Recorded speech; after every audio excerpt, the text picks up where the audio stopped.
I never thought I'd be the kind of man to sit down and pour my guts out like this. Maybe it's age. Maybe it's guilt.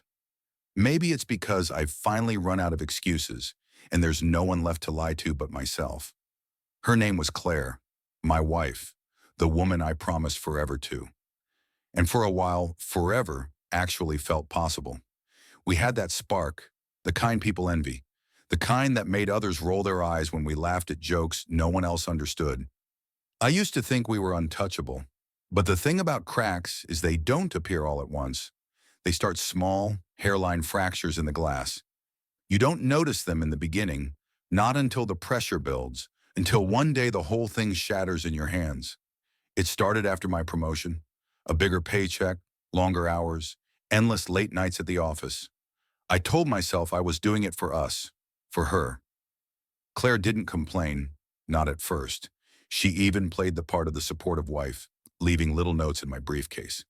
Don't work too hard, handsome, or dinner's in the fridge, waiting for you.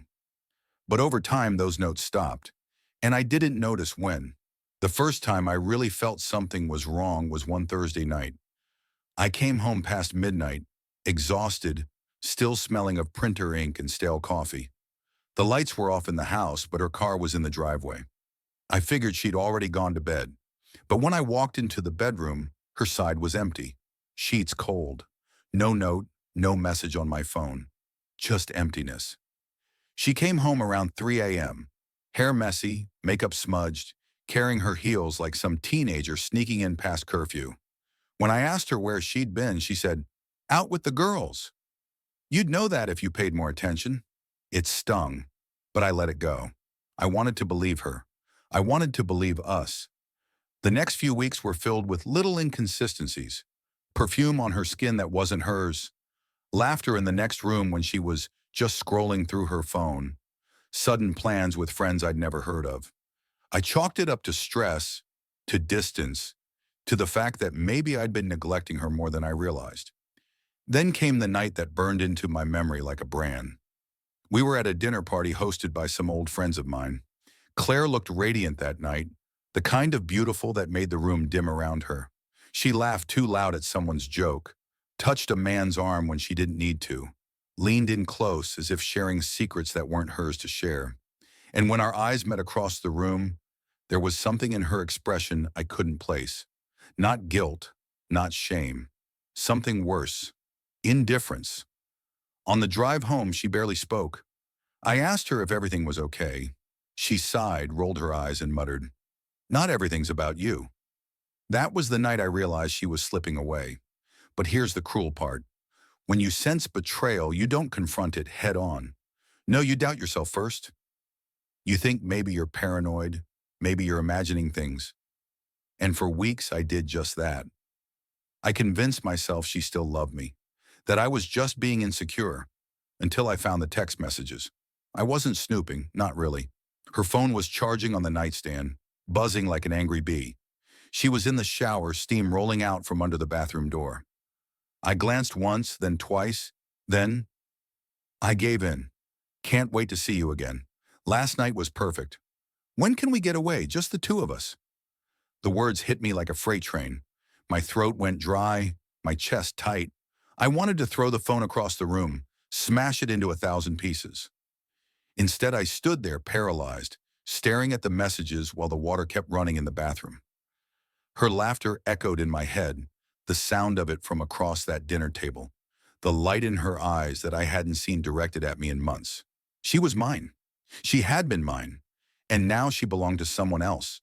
When she stepped out of the shower, wrapped in a towel, smiling like nothing was wrong, I couldn't speak. I couldn't breathe. My entire world had shifted, and she didn't even notice.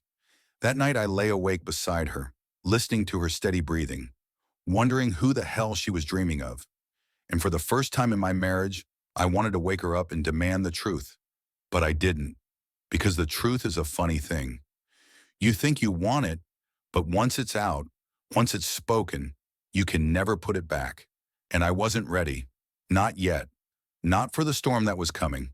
The days that followed were like walking through fog. Sarah and I still shared the same house, the same bed, the same routines. but something invisible had settled between us. I noticed the smallest things. How quickly she'd lock her phone when I walked into the room, how her smile didn't quite reach her eyes, how she laughed at texts she wouldn't show me. It was like living with a stranger who was wearing my wife's face. At first, I tried to rationalize it. Work stress, maybe. We'd had rough patches before, and she'd always found a way to open up eventually. But there was a coldness now, a subtle distance, and my gut screamed that this wasn't just stress. This was something deeper, something darker. One Thursday evening, she told me she had a late meeting. I nodded, kissed her cheek, pretended to believe her. But the second she pulled out of the driveway, I followed. My heart hammered as if I were the one committing a crime. I kept my headlights far back, trailing her through streets I barely noticed. My knuckles were white around the wheel. She didn't drive toward her office. Instead, she turned into a quiet part of town, past dimly lit stores and half-empty parking lots, until she pulled into the back of a small restaurant I'd never seen before. I parked at a distance, close enough to see but far enough to stay hidden. A few minutes later, another car rolled up. A man stepped out. Tall, clean-cut, the kind of presence you couldn't ignore. She got out of her car, hesitated for a moment, then walked to him. They hugged. It wasn't the quick, friendly kind of hug. It lingered, her hands pressing against his back like she needed it, like she missed it. That hug cut me open. I sat there frozen, unable to move, unable to breathe. My mind screamed at me to storm over, to demand answers, to rip apart the thin veil of lies that had been draped over our marriage. But my body wouldn't listen. Instead, I just watched as they disappeared into the restaurant together. For nearly an hour, I sat alone in the car, staring at the door they'd walked through. My thoughts twisted, replaying every conversation we'd had in the past few months, every excuse, every unexplained smile. The truth was undeniable now, but part of me still clung desperately to denial, whispering lies to myself to ease the burn. By the time I drove home, my chest felt hollow. My hands wouldn't stop trembling on the wheel. I had proof now, or at least enough of it to know. But I also knew that once I spoke the truth out loud, once I confronted her, there'd be no going back. And maybe I wasn't ready for that. Not yet. Revenge, it's a poisonous word. The kind of thought you don't say out loud because once you do, it stops being just a thought.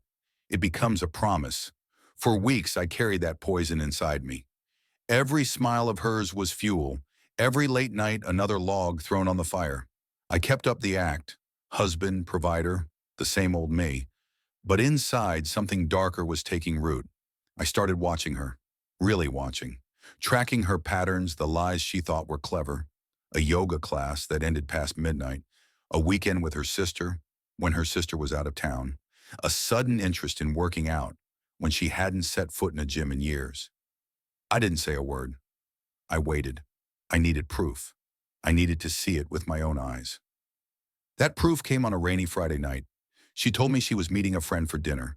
Her hair was done, her dress too elegant for casual drinks.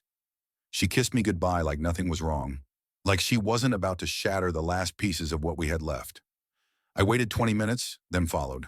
Her car was parked outside an upscale restaurant downtown. Through the rain-streaked window, I saw her, sitting at a table for two, smiling in that way I hadn't seen in years. And across from her, him. Tall, broad shoulders, dressed sharp. Younger than me, maybe by a few years. He leaned in as she laughed, his hand brushing hers across the table. The kind of touch that spoke of familiarity, of intimacy, of stolen moments. My chest tightened, but I couldn't look away. It was like watching a car crash. You know it's going to wreck you, but you can't turn your head. I sat in my car, rain pounding on the roof, gripping the steering wheel so hard my knuckles turned white. I could have gone inside. I could have dragged her out by the arm, humiliated her, exposed her. But I didn't, because humiliation wasn't enough. She came home late that night, slipped into the bedroom like nothing happened. I was sitting in the dark, waiting.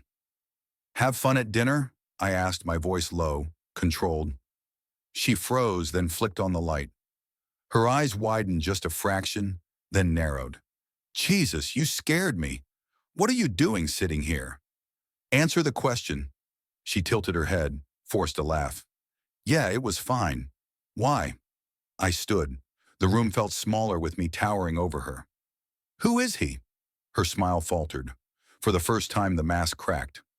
What are you talking about? Don't play dumb, Claire. I saw you at the restaurant, laughing, holding hands. Her face drained of color. She opened her mouth, closed it again. Then finally she scoffed. You followed me? That's all you've got? That's your defense? My voice rose. I watched you, Claire. I watched you look at him the way you used to look at me. Don't you dare stand there and act like I'm crazy. Her hands trembled as she set her purse down. For a moment I saw guilt, real guilt. But it was gone in a flash, replaced by anger. You don't get to judge me, she snapped. You're never here. You buried yourself in work and left me alone for years. What was I supposed to do? Just wait? Just rot while you chase promotions and come home smelling like stress and whiskey? The words cut deep, but they didn't excuse her. Nothing could. You made a vow, I said, voice breaking. You swore to me. And so did you, she shot back, eyes blazing. You swore to love me, to be here. But you weren't. You checked out long before I did. Her words echoed in the silence that followed. I wanted to scream, to break something, to shake her until the truth spilled out. Instead, I just stood there, chest heaving, staring at the woman I barely recognized anymore. Finally, she whispered, I didn't want it to happen. It just did. That was worse than a confession. That was resignation. The days after that fight blurred together. We walked on eggshells, speaking only when necessary. The house felt colder, smaller, haunted by every unspoken word. But she didn't stop. I could feel it. She still saw him, still texted him when she thought I wasn't looking, still left the house dressed a little too carefully with perfume a little too strong. The betrayal wasn't a wound anymore. It was a cancer spreading through everything we had left. And one night, I snapped. She said she was going out again. Just drinks with the girls. I nodded, kissed her cheek, and let her go. Then I followed. This time it wasn't a restaurant. It was a hotel. I watched her walk through the lobby, watched him meet her with that easy smile, watched his hand slip to her lower back like he owned her. My wife. Something inside me broke. I walked into the lobby, rain still dripping from my coat, and the two of them froze when they saw me. Her face went pale. His went tight, ready. Claire, I said, voice shaking with rage. Introduce me to your friend.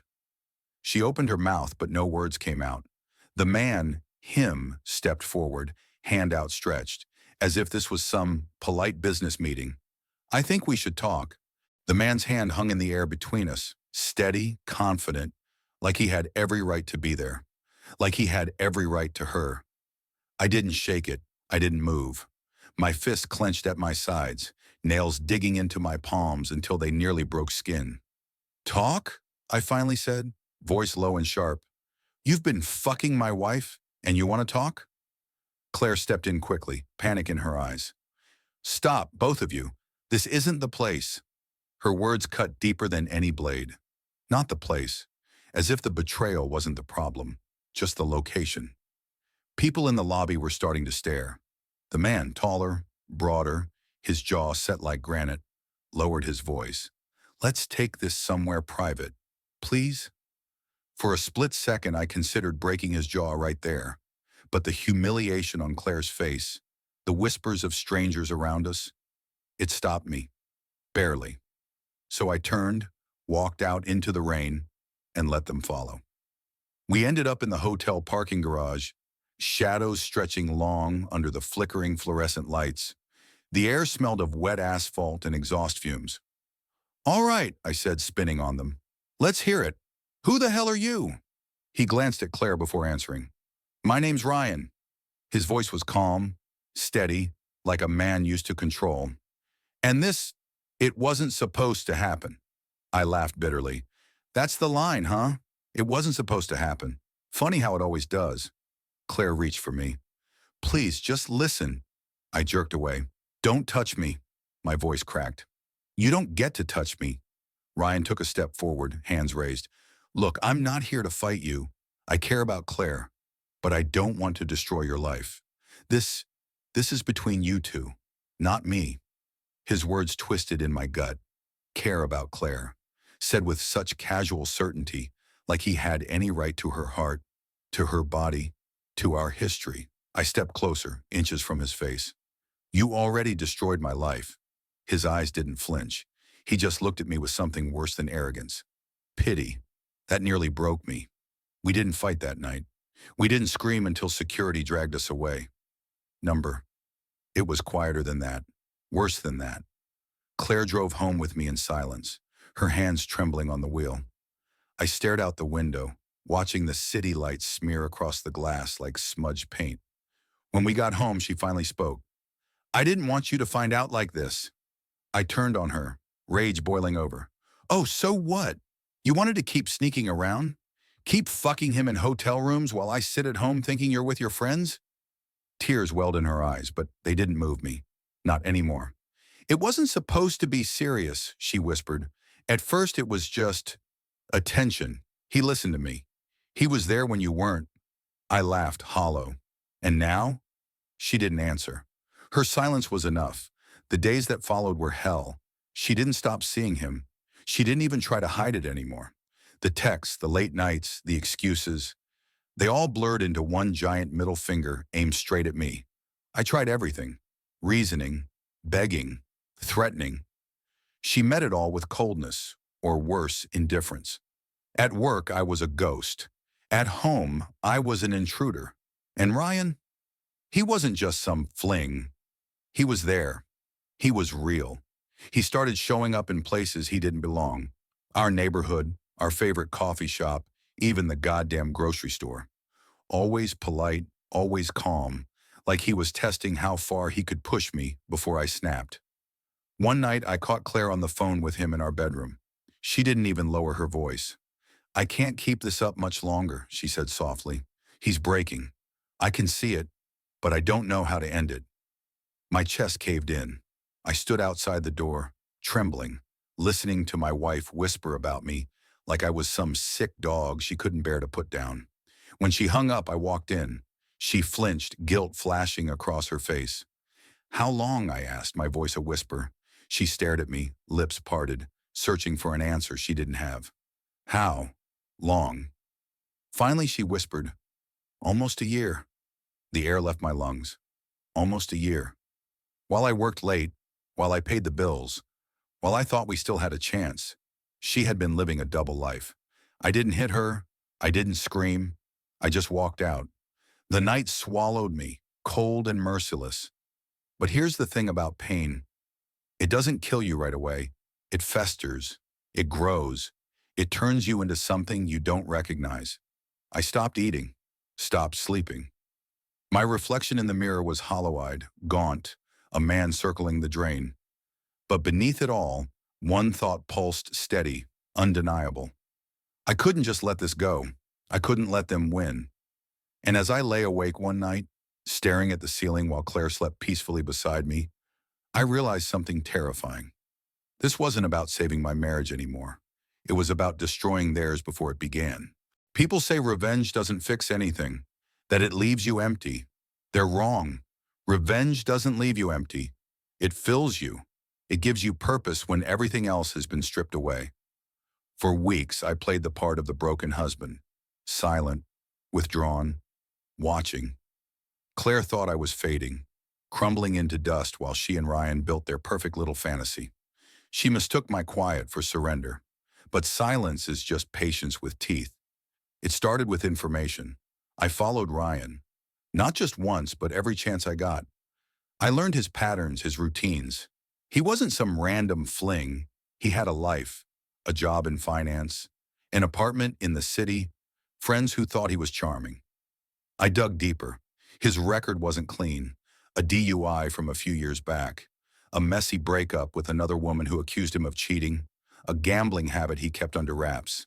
And Claire? She knew none of it. To her, he was still the shiny escape hatch. The man who listened, who made her feel alive. I started planting seeds. Subtle things. Receipts from bars slipped into her purse. A lipstick stain that wasn't hers on his jacket when I brushed by him in public. Quiet rumors whispered to mutual friends. Doubt is a virus. And soon I saw it spreading in her eyes. One night she came home late, later than usual. I was sitting in the dark again, the glow of my cigarette the only light. "Where were you?" I asked flatly. "With Emily," she said automatically. I exhaled smoke and let the silence drag. Then I smiled. Slow. Cold. "Funny, because Emily called the house tonight, wanted to know if you wanted to catch up this weekend." Her face drained of color. I must have mixed up the days." I leaned forward, eyes locking on hers. "How much do you really know about him, Claire? Hmm? Do you even know who you're throwing your life away for?" She froze, caught between guilt and anger, but she didn't answer. That silence was all I needed. The next blow came a week later. Ryan's boss got an anonymous envelope. Inside, printouts of online betting slips tied to Ryan's name. Thousands of dollars. Enough to raise eyebrows. Enough to jeopardize his job. Claire never knew where it came from, but I watched her start to pull back.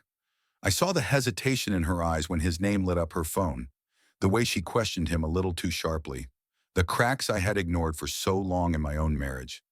I was now carving into theirs. And God, it felt good. The final move came on a rainy Thursday, almost a year to the day since I'd found those first messages. I told Claire I was leaving town for work. I kissed her cheek, just like old times. She barely noticed. She was already texting him. But I didn't leave. I parked down the street from his apartment, waiting. Finally, her car pulled up. She hurried inside, umbrella snapping shut, disappearing into his building. I gave them time. An hour, two, long enough for the fantasy to feel safe again. Then I walked inside. The door wasn't locked. Careless. Or maybe fate just wanted this to happen. I found them in his living room. Wine glasses on the table, music low, her laughter like knives in my ears.